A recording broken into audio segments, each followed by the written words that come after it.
all these works, but did not have faith. Okay?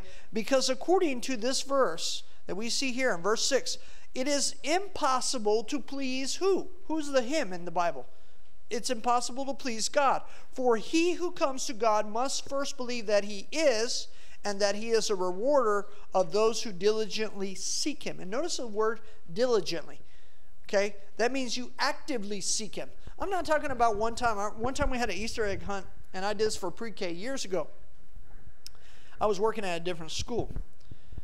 And we had all the pre-Kers, all the kindergartners, and I think kindergarten and pre-K was there. We had a garden full of eggs, Easter eggs with candy. Okay? And we had everybody line up, and we said, okay, we're going to count down from 10, and when we say the number 1, everybody goes out and runs and goes find Easter eggs. Well, we said 10, 9, 8, 7, 6, 5, 4, 3, 2. And the kids are getting ready with their baskets. They're all looking at the grass. They're all hunting left to right. And they say 1. And everybody runs. And within a couple of seconds, I saw 2 groups of pre-K students and 2 groups of kindergartners. The ones who found them and got excited and would go and find another one and get excited. And within there were some that didn't have one little egg in their basket. And they were still looking. But there were some that within, I'm not lying to you, within 20 to 30 seconds, they stopped. They would look around at everybody else and start crying. They get frustrated. I don't have an egg. They'd run back to me. Well, go find an egg. I don't have an egg. That person has more eggs than I did. Go find an egg. Go look. There's a lot of eggs. We put like 100 and some odd eggs out there.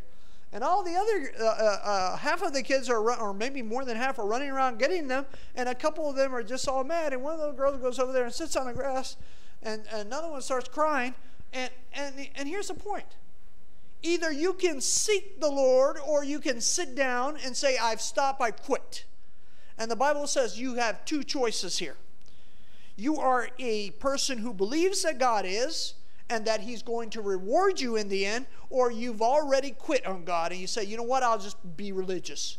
I'll be like those people, like that little girl who ran out there and just looked at everybody else and said, I can't do this. This is too hard. I give up. I'll let everybody else get the X. We have church members. We have adults who have been in church for 20 years, 30 years, 40 years, who just come in and they have already quit believing. You say, really? Oh, yes. They believe in here like the devil, but they do nothing else than just believe in their heads. They are not diligently seeking the Lord. Look what verse 6 says carefully. Some versions say, and he is a rewarder. God will reward you of those who seek him 1 time, 2 times. No, diligently seek him. You must diligently seek the Lord. Okay, first thing, faith is action, right? Second thing, faith requires things that are not what? Seen. Third thing, without faith it is impossible to please who? God. Okay? And fourth thing, you must continually, perpetually, here's that big word, means always seek the Lord. Okay? Fourth thing, you must always seek the Lord in order for you to be rewarded. And this faith does not come from you. Okay.